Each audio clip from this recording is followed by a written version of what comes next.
నమస్తే, welcome to YoYo TV. So దగ్గరలో parliament ఎన్నికలు రాబోతున్నాయి. సో ఒకసారి మాట్లాడదాం. మనతో పాటు మాట్లాడడానికి దేవరకద్ర ఎమ్మెల్యే మధుసూదన్ రెడ్డి గారు ఉన్నారు. సార్ నమస్తే సార్. ఎట్లా ఉంది సార్, కాంగ్రెస్ పార్టీ అధికారంలోకి వచ్చి 2 నెలలు వస్తుంది. వచ్చి డే 1 నుండి విమర్శలు స్టార్ట్ చేస్తున్నారు బీఆర్ఎస్ పార్టీ. సో ఇట్లా చూస్తారు దీన్ని? ఇది కొన్ని ఏనుగు పోతుంటే కొన్ని కుక్కలు మరుగుతుంటాయి. ఆ విధంగా ఉంది వాళ్ళ సంతోషం చూస్తుంటాయి. ఎందుకంటే ఈరోజు మా పాలన పట్ల ప్రజలు సంతోషంగా ఉన్నారు. ప్రజలు చాలా ప్రశాంతంగా ఉన్నారు ఈ రాష్ట్రంలో. ముఖ్యంగా మేధావులు కూడా హర్షం వ్యక్తం చేస్తూ ఉన్నారు మా ముఖ్యమంత్రి గారు తీసుకుంటున్న డైనమిక్ డెసిషన్స్ వల్ల. అదేవిధంగా మా మంత్రులు చేస్తున్న పాలన పట్ల కూడా వాళ్ళు అనునిత్యం ప్రజలకు అందుబాటులో ఉంటూ ప్రజా సమస్యలను తెలుసుకుంటూ సెక్రటరేట్ పోతుంటే ఒక పండగ వాతావరణం ఉంది ఈరోజు. ఏ మంత్రిత్వ శాఖ దగ్గరకు పోయినా కొన్ని వందల మంది పోయి వాళ్ళ ఆర్జీలు సమర్పించుకుంటున్నారు. వాళ్ళ ఆర్జీలను మా మంత్రులు, మా ముఖ్యమంత్రి గారు, మేము పరిష్కరించే ప్రయత్నం ఈరోజు చేస్తూ ఉంటే ప్రజలందరూ కూడా అరే ఇంత పారదర్శక పాలన పట్ల ఇంత బాగుందని చెప్పేసి హర్షం వ్యక్తం చేస్తూ ఉంటే కొన్ని కళ్ళు లేని కబోదులు వాళ్ళు తట్టుకోలేక ఈర్ష్యా ద్వేషాలతో మాట్లాడే ప్రయత్నం ఈరోజు బీఆర్ఎస్ పార్టీ నాయకులు చేస్తూ ఉన్నారు. దానికి మేము పెద్దగా పట్టించుకోవాల్సిన అవసరం లేదు. ఎందుకంటే ప్రజలు కూడా వాళ్ళ పట్ల విశ్వాసం వ్యక్తం చేసే పరిస్థితులలో లేరు. మననే జరిగిన ఎన్నికలలో వాళ్ళకి తెలుసు. వాళ్ళు 10 ఏళ్లలో చేసిన దోపిడీ అంతా కూడా ఈరోజు ఒక్కొక్కటిగా బయటకు వస్తూ ఉంది. ప్రజలు గమనిస్తూ ఉన్నారు. రేపు పార్లమెంట్ ఎన్నికలలో ఇంకా ఈరోజు రాష్ట్రం లోపల ఒకటి ఇంట్లో కూర్చోబెట్టారు. రేపు రాష్ట్రాన్ని నుంచి తరిమి కొట్టే ప్రయత్నం కూడా ప్రజలు చేయబోతా ఉన్నారు. కానీ చూసుకుంటే 6 గ్యారెంటీల విషయంలో ఎట్లా ఉంది సార్? అంటే అమలు విషయంలో చూసుకుంటే ఎట్లా ఉంది పరిస్థితి? అంటే ప్రజల స్పందన పట్ల ప్రజలు చాలా సంతోషం వ్యక్తం చేస్తారు. మేము హామీ ఇచ్చినాం. వచ్చిన 2 రోజుల్లోనే ఆర్టీసీ బస్సులలో మహిళలకు ఉచిత బస్సు సౌకర్యాన్ని కల్పించడం. ఈ రోజు నాటికి నాకు తెలిసి 18 కోట్ల మంది మహిళలు ఆర్టీసీ బస్సులో ప్రయాణం చేశారని చెప్పేసి వాళ్ళు ఆర్టీసీ వాళ్ళే చెప్తా ఉన్నారు. ఆర్టీసీ కూడా లాభాల బాటలో నడుస్తుంది దానివల్ల. అదేవిధంగా ఆరోగ్యశ్రీ పథకాన్ని చాలా గొప్పగా అమలవుతూ ఉంది. మిగతా గ్యారెంటీలు కూడా త్వరలో ఇవ్వబోతా ఉన్నాం. ముఖ్యంగా free current 200 units white ration card వాళ్ళకి అందరూ కూడా బిలో పావర్టీ లైన్ కింద వాళ్ళకి ఇవ్వాలని చెప్పి అది నిర్ణయం తీసుకుని అది జరగబోతా ఉంది. 500 రూపీస్ సిలిండరు. అట్లా రాబోయే రోజుల్లో మేమేమైతే గ్యారెంటీలు హామీ ఇచ్చినా హామీలన్నీ కూడా రాబోయే రోజుల్లో ఖచ్చితంగా ప్రజలకు అందిస్తాం. కానీ ఏదైతే బీఆర్ఎస్ పార్టీ అంటుంది 6 గ్యారెంటీలు సాధ్యం కాని హామీలు 6 నెలల్లో కాంగ్రెస్ ప్రభుత్వం కూలిపోయి మళ్ళీ బీఆర్ఎస్ ప్రభుత్వం రావడం ఖాయమని చెప్పేసి కూడా చెప్తుంది. దీని మీద ఏమంటారు మరి? ఈ 6 గ్యారెంటీలు ఆల్రెడీ 2 అమలు అవుతా ఉన్నాయి. ప్రజలు హర్షం వ్యక్తం చేస్తూ ఉన్నారు. మేము మంచిగా 64 మంది ప్రభుత్వం పట్ల విశ్వాసం వ్యక్తం చేస్తూ మేము మంచిగా నడిపించుకుంటున్నాము. వాళ్ళకు ఉన్న 39 మందితో అధికారంలోకి ఎట్లా వస్తారు? అంటే వాళ్ళు అప్రజాస్వామిక పద్ధతుల్లో రాజకీయాలు చేయని ఆలోచన చేస్తున్నారంటే వాళ్ళు అంటే రాజ్యాంగం పట్ల గౌరవం వ్యక్తులని తెలుస్తూ ఉంది కదా. సో ప్రజలు వాళ్ళకు పగటి కళ్ళలు కంటున్నారు. వాళ్ళు ఇప్పుడు కాదు, ఎప్పుడు కూడా ఇంకా అధికారంలోకి వచ్చే ప్రసక్తే లేదు.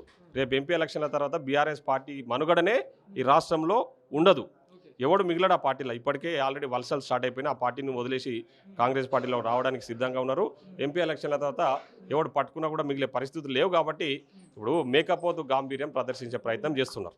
అర్థమైంది కదా. ఓడిపోయి ఇంట్లో కూర్చొని ఏం చేయాలి, అరే మా దోపిడీలన్నీ కూడా కాంగ్రెస్లు బయట పెట్టబట్టి ప్రజలందరూ కూడా కాంగ్రెస్ను గొప్పగా మాట్లాడుకుంటున్నారు అనే విధంగా. సో దాన్ని ఏం చేయాలంటే కాంగ్రెస్ గవర్నమెంట్ పడిపోతుంది. ఎందుకు పడిపోతుంది కాంగ్రెస్ గవర్నమెంట్? ఎవడు పడగొడతారు? వాడు ఎవడు మా గవర్నమెంట్ పడగొట్టనికే? మేము ప్రజల చేత ఎన్నుకోబడ్డాం, ప్రజాస్వామ్యంగా పాలన చేస్తున్నాం. మా ముఖ్యమంత్రి గారు, మా మంత్రులు, మేము అందరము ఎమ్మెల్యేల అందరం కూడా పూర్తిగా ప్రజల చేత ప్రజలకు విశ్వాసం కలిగించే విధంగా పాలన అందిస్తున్నాం. మేము 10 ఏళ్ళు రాష్ట్రంలో అధికారంలో ఉండబోతా ఉన్నాం. మీ పార్టీలో ఉన్న వాళ్ళు కూడా మా దగ్గర రానికే ఇప్పటికే మాతో సంప్రదింపులు జరుపుతా ఉన్నారు. అది చూసుకోండి ఫస్ట్. ఎవడు మిగిలడు. రేపు పొద్దున ఎంపీ ఎలక్షన్ తర్వాత బీఆర్ఎస్ అనేది ఈ రాష్ట్రంలో మనుగడ కోల్పోబోతా ఉంది. కానీ సార్ ఇంకోటి చూసుకుంటే ఏదైతే ఇప్పుడు సాధ్యం కాని హామీలు 420 హామీలు అని చెప్పి పదే చెప్పడం జరుగుతుంది. సో ఎట్లా చూస్తారంటే, ఎందుకంటే ఇప్పటికే 7 లక్షల కోట్ల అప్పు ఉన్న రాష్ట్రంని, సో మరి ఎట్లా సాధ్యమైతే 6 గ్యారెంటీలు? 7 లక్షల కోట్ల అప్పు చేసిన 420 గాళ్ళు ఇప్పుడు 420 మా 420 గురించి మాట్లాడుతూ ఉన్నారు. 7 లక్షల కోట్ల అప్పులు చేసిన 420 గాళ్ళు ఈ రాష్ట్రాన్ని ఆర్థికంగా దివాలా దించేసి అడ్డగోలిగా, అంటే ఏమాత్రం పారదర్శక పాలన లేకుండా వాళ్ళకు నచ్చిన నియంత పాలన కొనసాగిస్తూ వాళ్ళ ఇష్టం వచ్చిన రీతిన ప్రాజెక్టుల పేర్ల మీద, రీడిజైనింగ్ల పేర్ల మీద వేల కోట్ల ప్రాజెక్టు బడ్జెట్ని కేటాయించి కమిషన్లు దండుకొని ఈరోజు ఆ 420 పనులు చేసిన 420 గాళ్ళే మా గురించి మాట్లాడుతూ ఉన్నారు.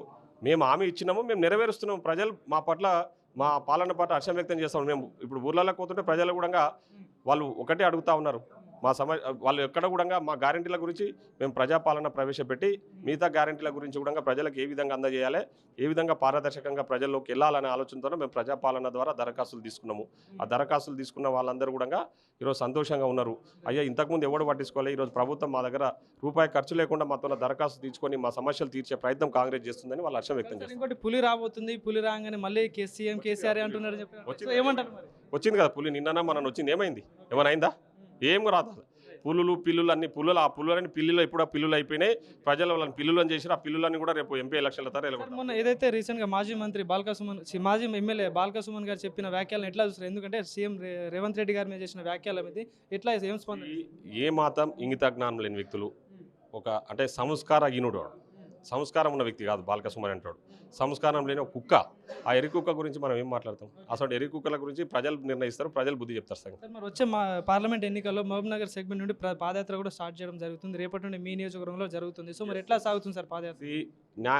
పాలమూరు న్యాయయాత్ర డాక్టర్ వంశీచంద్రారెడ్డి గారు, మా సిడబ్ల్యూసీ ప్రత్యేక ఆహ్వానితులు మొక్తల్లో మొదలుపెట్టినప్పటి నుంచి ప్రజల నుంచి కూడా పెద్ద ఎత్తున ఆదరణ లభిస్తుంది. మొక్తల్లో నారాయణపేటలో చాలా గొప్పగా ఆ యాత్ర నడిచింది. రేపు మా దగ్గర దేవరకద్ర నియోజకవర్గంలో రేపు ఈవినింగ్ జరగబోతా ఉంది. దానికి ముఖ్య అతిథులుగా ఈ రాష్ట్ర రెవెన్యూ శాఖ మంత్రి పొంగులేటి శ్రీనివాసరెడ్డి గారు కూడా అక్కడికి రాబోతా ఉన్నారు. మేము కూడా ఎదురు చూస్తా ఉన్నాం. ఖచ్చితంగా మా దగ్గర కూడా పెద్ద ఎత్తున సక్సెస్ చేస్తాం. ఎట్లా ఉంది సార్ ప్రజలలో స్పందన? ఎట్లా ఉంది? స్పందన చాలా బాగుంది.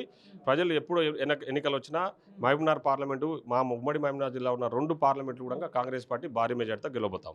ఈ సెగ్మెంట్లో చూసుకుంటే ప్రత్యేక ముఖ్యమంత్రి గారు ఉన్నారు. ఉన్న సీట్లన్నీ 7 సీట్లు కాంగ్రెస్ సీట్లు. సో మరి ఎట్లా ఉండబోతుంది అంటే చెప్తున్నాం కదా, భారీ మెజార్టీతో గెలవబోతా ఉన్నాం. ప్రజలు కూడా మాకు ఓటేయడానికి సిద్ధంగా ఉన్నారు. దాంట్లో ఏ మాత్రం డోకా లేదు.